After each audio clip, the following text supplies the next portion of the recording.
Less than a decade after Peru imprisoned former President Alberto Fujimori, voters will decide on Sunday whether to put his 41-year-old daughter back in the presidential palace where she once served as his first lady.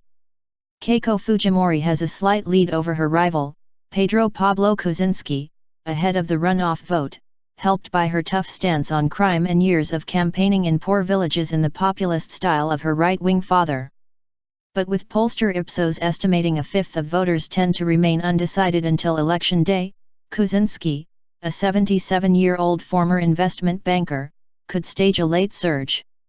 It is Fujimori's second bid to become Peru's first female president. Her critics fear a return to the days when her father ruled the Andean nation by decree, despite her repeated promises to respect the democratic institutions he trampled before his government collapsed in a vast corruption scandal in 2000. Alberto Fujimori, the son of Japanese immigrants, is serving a 25-year sentence for graft and human rights abuses committed during a crackdown on a bloody leftist insurgency.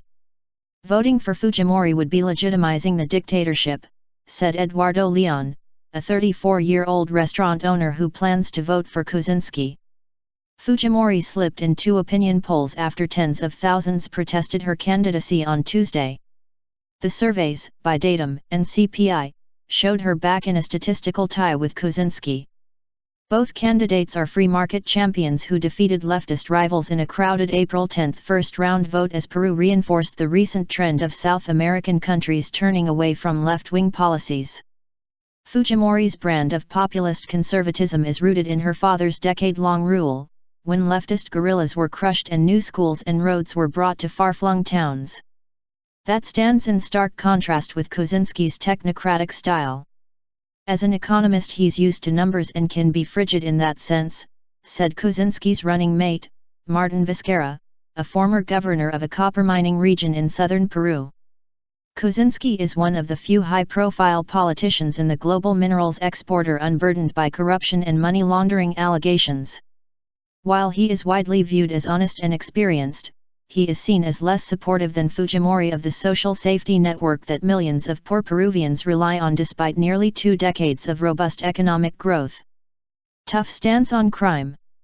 Prosecutors in Peru have been investigating potential irregularities in Fujimori's campaign finances, and one of her top aides stepped down last month amid allegations he had links to drug trafficking. But Fujimori has seized the initiative on the crime issue, the leading voter concern, by backing a proposal to declare a state of emergency in Lima after a wave of homicides. She also supports the death penalty for rapists of children and has vowed to build prisons high in the Andes to isolate dangerous criminals, a proposal Kuczynski dubbed cruel. He feels sorry for them, he's trembling, Fujimori said mockingly at a campaign rally. My hand will not waver. I'm going to be firm with criminals.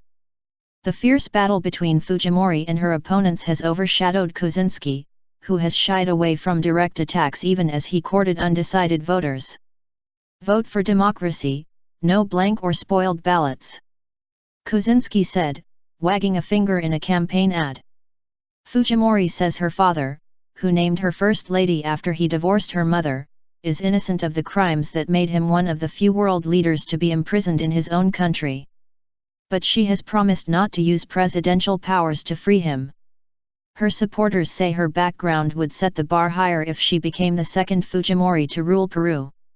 It's obvious she wants to clear the family name, said Hernando de Soto, a high-profile Peruvian economist who has endorsed her. She's going to do everything possible to not be authoritarian.